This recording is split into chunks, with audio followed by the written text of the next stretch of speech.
5 seconds.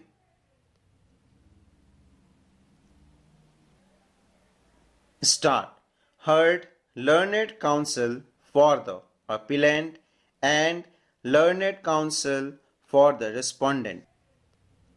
Under challenge in this criminal appeal preferred by the state of Himachal Pradesh is the judgment and order dated 14/7/2014 of the High Court, whereby it has reversed the judgment and order of conviction passed by the trial court and had acquitted the accused respondent from the offence under section 307 of the Indian Penal Code, read with section 27 of the AIIMS Act 1959, but has convicted him for commission of offence under section 326 IPC. The consequential order dated 28/7/2014 imposing punishment of the term already undergone by the accused respondent is also under challenge.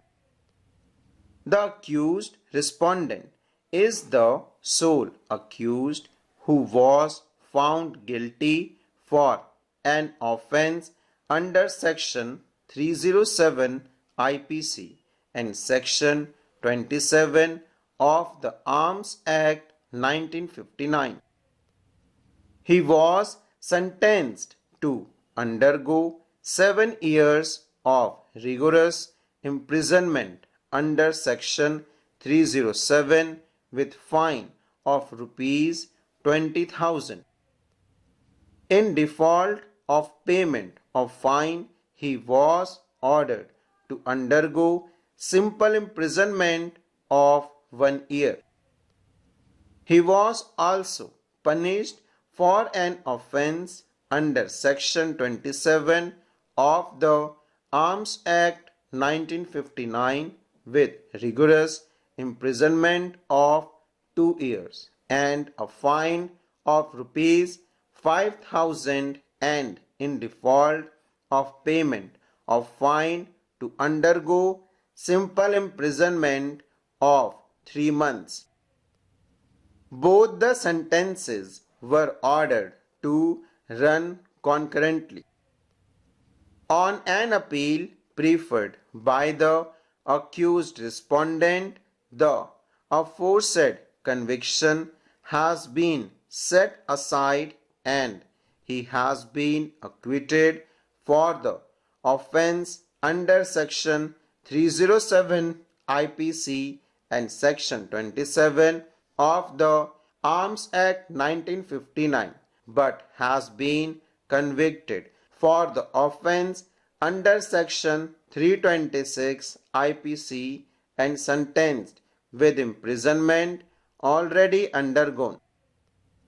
The High Court, in acquitting the accused respondent, held that for an offence under section 307 IPC, the court was obliged to see if the act was done with the intention or knowledge so as to cause death, and since the facts do not prove such intention or knowledge on part of the accused respondent, there cannot be an offence for attempt to murder under section 307 IPC.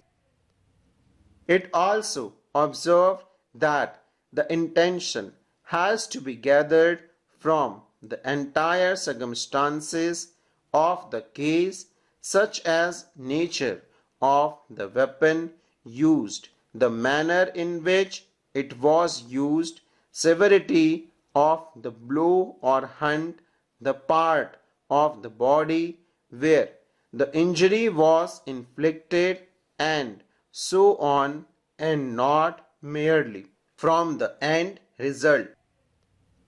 Upon completion of the investigation, a final report was submitted charging the accused respondent for the offence under Section 307 IPC and Section 27 of the Arms Act 1959.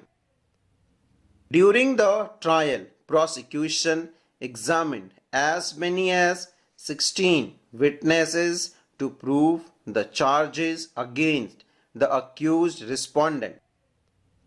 The statement of the accused respondent under Section 313 Code of Criminal Procedure was also recorded, wherein he stated that he has been falsely implicated in a recent case of the state of Madhya Pradesh versus Kanha before this court.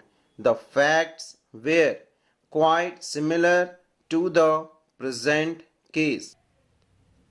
In the said case, there was an altercation between the two parties and the accused with a firearm caused bleeding injuries on the right thigh of the injured. The accused was found guilty for the offence under Section 307 read with Section 324 of the IPC and was sentenced to undergo rigorous imprisonment of 3 years along with fine of rupees 1000. The other co-accused persons were acquitted of all the charges levelled against them. However, in appeal, the High Court set aside the conviction and acquitted him under Section 307 but sentenced him to imprisonment of 40 days already undergone for the offence under Section 324 IPC along with fine of rupees 3000. The court, relying upon the observation made in State of MP versus Salim that the court in such cases has to see whether the act, irrespective of the result, was done with the intention or knowledge to cause death, held that the accused charged under Section 307 IPC cannot be acquitted merely because the injuries inflicted on the victim were in the nature of a simple hurt. Section 307 uses a word hurt and not grievous hurt or hurt of the nature which is dangerous or life-threatening.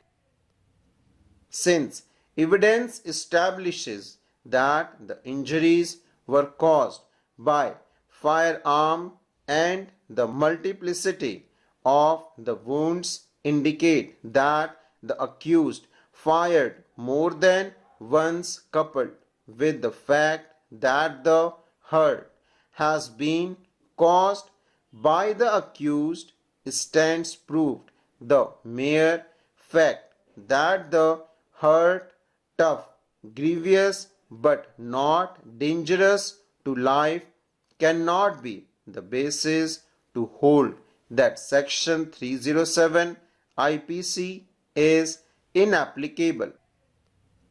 It may be emphasized that to attract Section 307 IPC, it is not necessary that the hurt should be grievous or of any particular degree. If hurt of any nature is caused and it is proved that there was intention or knowledge to cause death, Section 307 IPC would stand attracted. The judgment of the High Court overlooks these crucial aspects in acquitting the accused respondent from the offence under Section 307 IPC and Section 27 of the Arms Act 1959 full stop.